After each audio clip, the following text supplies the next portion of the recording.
ब्रह्मव्रत ध्यान उपरांत सत्संग।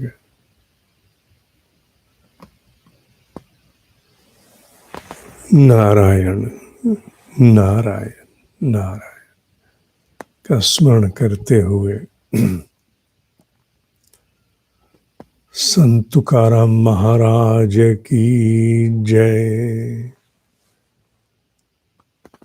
एक अद्भुत ब्रह्म ऋषि का जन्म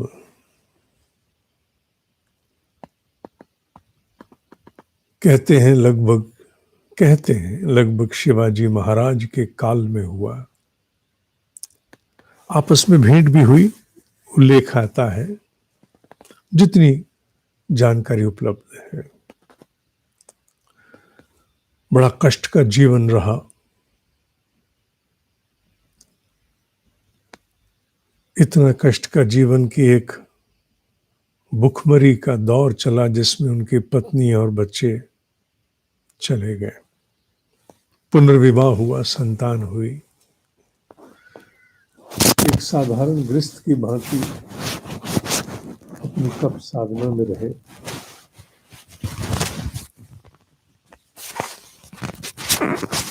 ईश्वर का नाम स्मरण करना, हर स्थिति में ईश्वर में लीन रहना और फिर ऐसे परम पद को प्राप्त कर जाना कि जिसकी तुलना सहजता से नहीं मिलती। कोई कह दे कि इन्हें गरुड़ पर सवार हो नारायण स्वयं सदेह लेने आए सशरीर, तो कोई कह सकता है कि बातें प्रचलित हो गई। किसने देखा, किसने जाना? कथाएं हैं, परियों की कथाओं जैसी। हाँ, कह सकते हैं, पर अगर पूरा गांव जाकर के उपस्थित हो,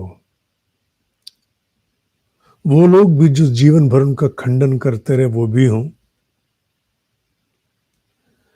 और वो जाकर के इस बात की पुष्टि करें कि हम सबने देखा, ऊपर से गरुड़ रूपी यान आया और वो उसमें बैठ करके चले गए।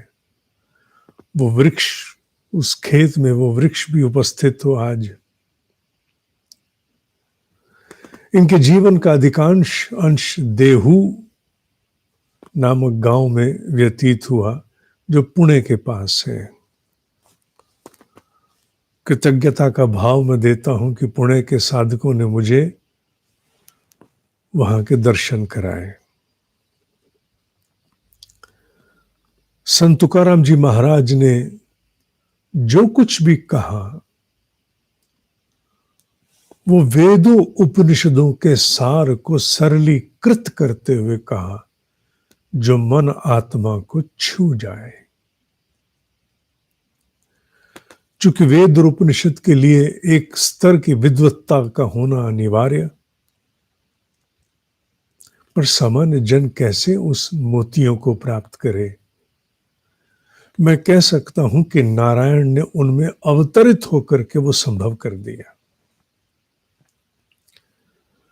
अपने काल में वो स्वीकार थे पहले के नहीं थे, बड़ी कठिनाइयां झेली, पर हां, अंतोतगत्वा वो प्रचंड सूर्य बन गए।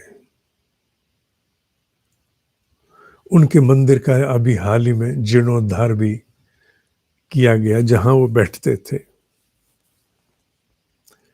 उनके 14 पट्ट शिष्य थे, जिनमें से और भी लिखते थे। जो कुछ वो बोलते थे वो अपनी लय में आके बोलते थे, गाते थे, जिसे वो अभंग कहते थे, जिसे खंडित ना किया जा सके। और उनमें से एक शिष्य जो संता जी नाम से थे, उन्हें लिखते भी थे। लिखने वाले और भी होंगे, पर उनकी जो हाथ की लिखी हुई जो मूल वो जो पांडुलिपि है वो सुरक्षित है, उनके वंशजों के पास आज भी है। और वो बाद के इन पर किए जाने वाले शोध में बड़ी काम आई है। जैसा मेरे संज्ञान में आया कि अनेकों अंग्रेज अफसरों ने संत तुकाराम जी महाराज के अभंग पर अलग अलग समय पर शोध कराया है। अलग अलग अंग्रेज ज्ञानियों ने, माने उन्होंने भी इनकी उस सरल सी वाणी का महत्व कहीं जाना, कहीं भांपा, अनेक शोध कराए और वो शोध भी अपने अपने स्वरूपों में प्रकाशित हुए। बड़े बड़े संत तपस्वी भगत आए जिन्होंने इनके शोध पर कार्य किया। आवश्यक नहीं है कि इस पृथ्वी पर आप और मैं हम सबका नाम जान पाए, पर यह आवश्यक है कि बड़े से बड़े सूर्य आते हैं, अपना काम करके चले जाते हैं। संत तुकाराम जी महाराज के माध्यम से तुम्हें और मुझे एक बहुत बड़ा आश्वासन मिलता है, और वह आश्वासन ये है, आवश्यक नहीं है कि हमारी तप साधनाएं हमारे सामने वो सब परिणाम लेकर के खड़ी हो जाएं जिनकी हम आशा अपेक्षा करते हैं। हो सकता है प्रतीक्षा का काल, संघर्ष का काल, साधना का काल लंबा हो और साधना के काल में घोर घटाटोप अंधेरा हो और कुछ दिखाई ही ना पड़े। ऊपर से खंडन मंडन निकटवर्ती लोगों का भी मिलता रहे। लौकिक सफलता असफलता में आवश्यक नहीं सभी आपको समझ पाए। संत तुकाराम जी के साथ भी कुछ ऐसा ही चलता रहा, इससे कुछ भिन्न नहीं था। पर उन्होंने जो कुछ कहा, उनके जीवन के अलग अलग काल के अंतर्गत आने वाले अभंग उस सत्य को दर्शाते हैं कि हर साधक को होकर के जाना पड़ता है। उस असफल चेष्टाओं के अनुपलब्धि के काल को पार किए बिना आप वहां नहीं पहुंच सकते। इसलिए असफलता का, अनुपलब्धि का काल आता है। अच्छे अच्छों पर आया, तुम और मैं है क्या? तुम और मैं है क्या? अच्छे अच्छों पर आया। जानना चाहोगे? आओ देखो। देवा कृपा करील मज, काय लाज राखील। ईश्वर मुझ पर कृपा करेगा क्या, मेरी लज्जा रखेगा। उनके अभंग में दर्शन होते हैं कि किस प्रकार प्रत्येक जीव को उत्कर्ष प्राप्त करते हुए अपनी साधना में एक लंबे समय तक असफलता का सामना करना पड़ता है। ऐसी असफलता जिसमें एक साधक में बहुत विहलता होती है, उपलब्धि नहीं होती। इसलिए असफल चेष्टाओं को अभ्यास कहा गया।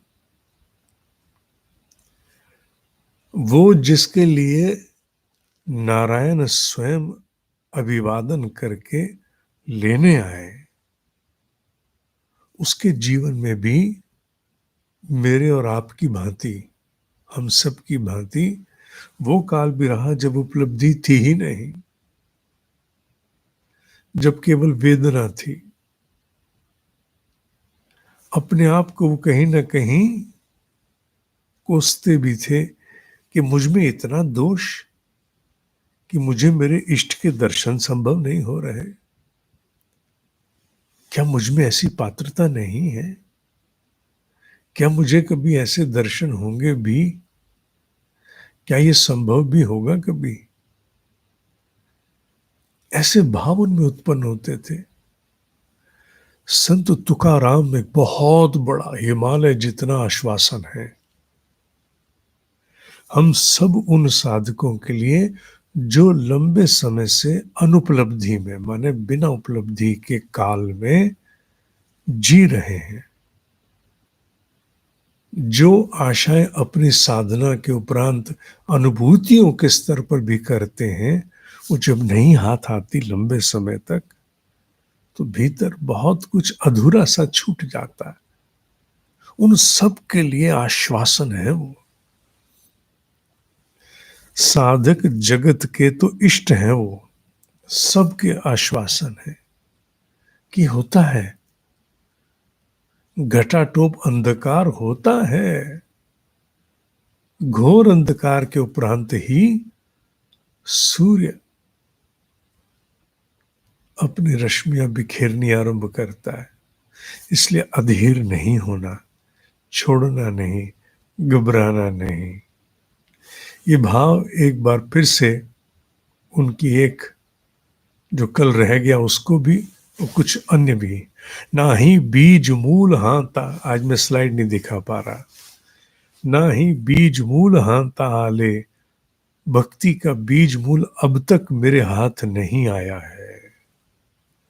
माझे मज क्लो ये ती अवगुण काय करूं मन अनावर, इंद्रियाधीन झालो देवा। मैं अपने अवगुणों से परिचित हूं, लेकिन क्या करूं, मेरा मन इंद्रिय अधीन हो गया है। कौन कह रहा है?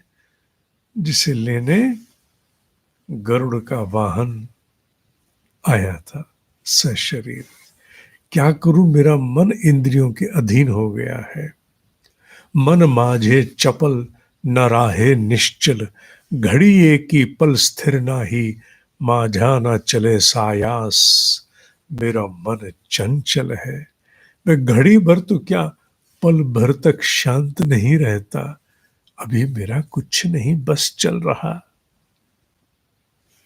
दुष्टाचरण ग्वाही माझे मन, मेरे दुष्ट आचरण के लिए मेरा ही मन साक्षी है। दुष्ट आचरण के लिए हम कितना कोसते हैं अपने आप को ना, खिन्न हो जाते हैं। देखो, हर साधक की यात्रा ऐसे होके जाती है। मांगे जैसा होता माझे अंगी भाव, तैसा एक आंता ठाव नाही। पहले मेरे मन में जैसा भाव था, अब वैसा नहीं रहा। होता है ना, कुछ दिन साधना बड़ी अच्छी चलती है, बड़ी अच्छी अनुभूतियां होती हैं, सब कुछ बहुत अच्छा बीतता है, और फिर अचानक से क्या कुछ ऐसा होता है, फिर से वहीं आ जाते हैं। पाई महत्वाची पाडली श्रृंखला, वाडली है निद्रा आलस बहु। मेरे पैरों में बड़प्पन की श्रृंखला पड़ी है, और निद्रा तथा आलस्य काफी बढ़ गया है। ये बातें साधकों की सामान्य रूप से सुनने में आती ही रहती हैं। मुझ में आलस्य आ गया है, मुझ में दोष आ गया है, मेरी साधना नहीं हो पा रही है। आठवण तुम्ही द्यावी पांडुरंगा, देवा माजी सांगा काकुलती। मज तुम ही निर्विल्यावरी, मग मज हरि उपेक्षिणा। भगवान को मेरी याद दिलाइए और उनको मेरी दयनीय स्थिति समझाइए। आप मुझे उनके हाथ सुपुर्द कर दें तो भगवान मेरी अपेक्षा नहीं कर सकता। पक्षी लागले लांछन, पंक्षी लागे लांछन, देव भक्तपण लाजविले। नहीं, आता दो ही पंक्षी लागले लांछन, देव भक्तपण लाजविले। तेरा देवत्व और मेरी भक्ति दोनों को लांछन लग गया है। भगवान को भी साथ साथ कोस रहे हैं कहते हुए। क्लो आले ऐसा आता नहीं संता तुम्हासी, तरी वीर्य ना ही नामा, हाँ विठल ही न शक्ति। तू और तेरा नाम दोनों व्यर्थ साबित हुए, और तू शक्तिहीन भी है, ऐसा मेरे ध्यान में आ चुका है। पापड़ाची खोल, पत्थर के आवरण में छिप के बैठा है। पत्थर के आवरण में छिप के बैठा है। इष्ट से उलाहना, इष्ट से उलाहना, इष्ट के मत्थे मड़ रहे हैं। ये सारे भाव असफलता के, अधीर होने के, संशय आने के, खिन्नता के सभी साधकों पर आते हैं। जब संत तुकाराम जी महाराज पर आए तो फिर हम क्या हैं? ये सत्संग बहुत बड़े आश्वासन लेके आया है, बहुत बड़े आश्वासन लेके आया है। ठीक, ओम ही सत्य है, ओम ही सत्य है, ओम ही सत्य है।